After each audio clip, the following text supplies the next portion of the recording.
Well, hello everyone. Welcome to the Shifts and Pucks News Pack for the 4th of July, Monday, July 4th, 2022. Of course, you can follow us on Twitter at Shifts and Pucks, Facebook.com Shifts and Pucks, YouTube.com Shifts and Pucks, Twitch.com Shifts and Pucks. Subscribe wherever you get your audio, as well as on the Area 51 Sports Network. As today, of course, 4th of July. Happy 4th of July to those that celebrate that in whatever way that you do that. Hope everyone is doing well. Happy belated Canada Day for those as well.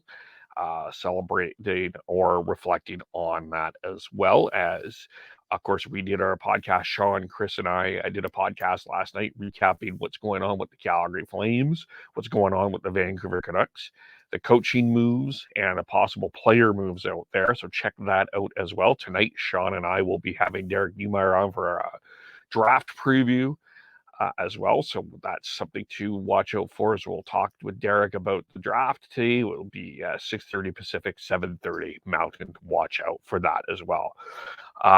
Some couple of news items to get to today here. And the Winnipeg Jets introduced Rick Bowness as their new head coach today, as of course Bowness has been signed according here as a new coach, of course, replacing technically Dave Lowry, who ended the season. Of course, as head coach, Paul Maurice, of course, was the coach there and is now in Florida, but Lowry replaced Maurice over Christmas. According to Pierre LeBrun, the other looks like it's a 2-year deal, club option for a third season, worth $2.5 million per season. So Kevin Cheveldayoff said he talked to a number of candidates, including Barry Trotz, and there was a pursuit for Barry Trotz, but ultimately they decided to go but after Trotz decided he would not go, they to Winnipeg. They were interviewing other people. That included John Tortorella. Cheveldayoff said he said he interviewed between 10 to 12 candidates, but the only formal offer that he gave was to Rick Bowness. So Bowness will be the new coach. He Bowness also confirmed that Scott Arniel is joining the coaching staff as an associate coach. Arniel was speculated as one of the candidates being interviewed for the head coach position. So, of course, Bowness and Arniel played together. Bowness has a relationship with Arniel. Arniel played in Winnipeg as well. They're the previous organization with the Jets, so there is that connection there. Bowness said today that he just noticed that this team played with a lot of structure over the years, but last year when they played the Jets, it was a little off. He wasn't sure why that was. He didn't want to get into that, but he says hockey is fun. He wants it to be fun. He didn't really talk much about what happened in Dallas there.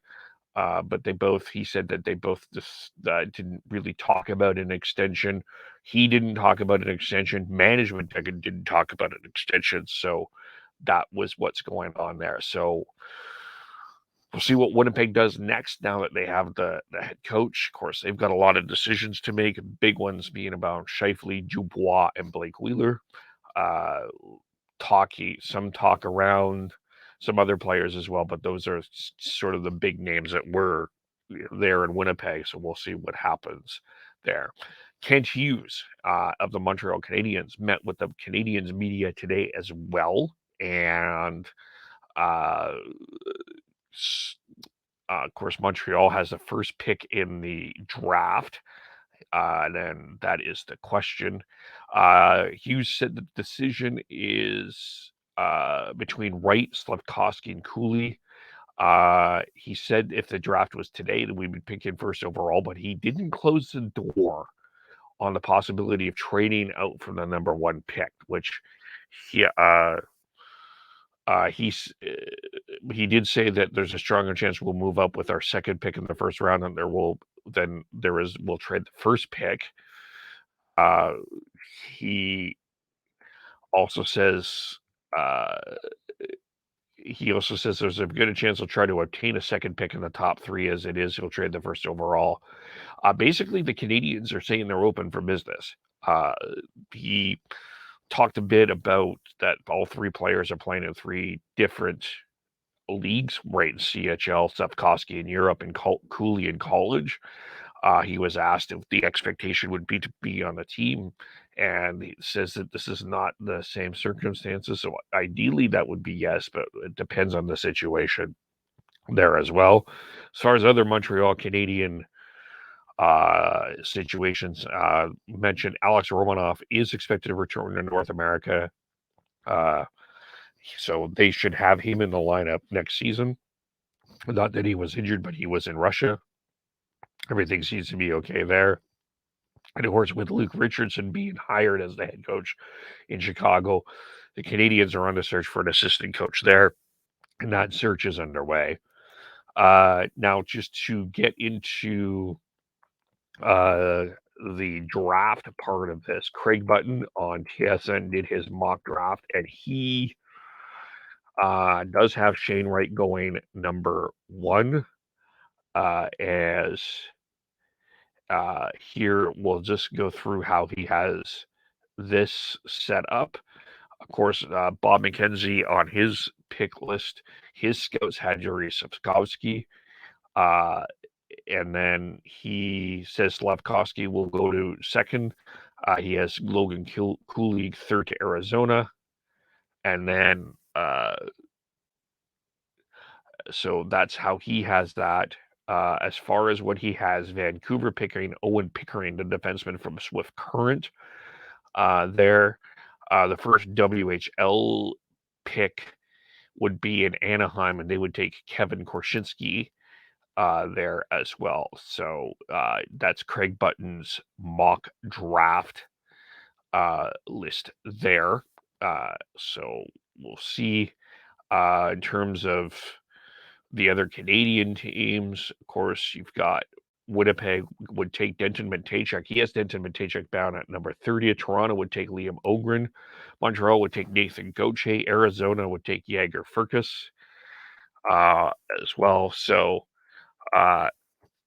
we'll see how that goes there as well. And then in terms of any other possible news going on here, well, according to some other things to watch as we head into the course of draft is on Thursday. With some other news here, Philip Forsberg, no news on that.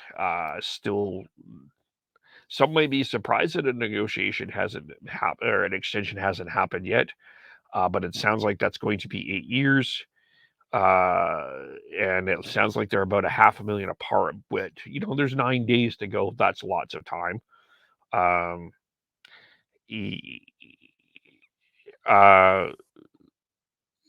then, of course, we were waiting to hear about Johnny Gaudreau. Elliot Friedman, of course, suggesting that was a 9.75 offer there.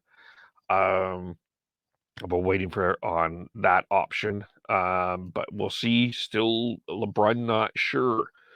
Thinking maybe we see Forsberg and Gaudreau on the free agent market. We'll have to see. We still have 9 days to go. Mutual, as far as Claude Giroux, mutual interest between him and the Panthers. But the Edmonton Oilers are now linked as a possibility if they can't sign Evander Kane, which is a whole complication of itself. So maybe the Oilers are looking at that possibility. If they don't go with if they don't pick Evander Kane, would Claude Giroux consider going to Edmonton? Ottawa has been connected there as well. So with Giroux, so we'll have to see about that. As far as Marc-Andre Fleury and the goaltending market, the Wild remain interested in bringing him back. Maybe you consider Toronto. There was he apparently was willing to go to Toronto. There was apparent, of course, remember there was a public admission about a deal between the Maple Leafs and the Blackhawks. You've also got Jack Campbell out there, Billy Husso, Darcy Kemper needs a new deal. And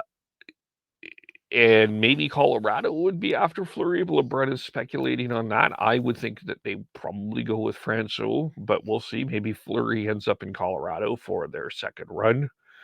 As far as Malkin and Letang, they're looking at 2-year extensions for both. Both have kind of balked at that. LeBrun suggests that they've moved to 3 years, but the AAV will also matter.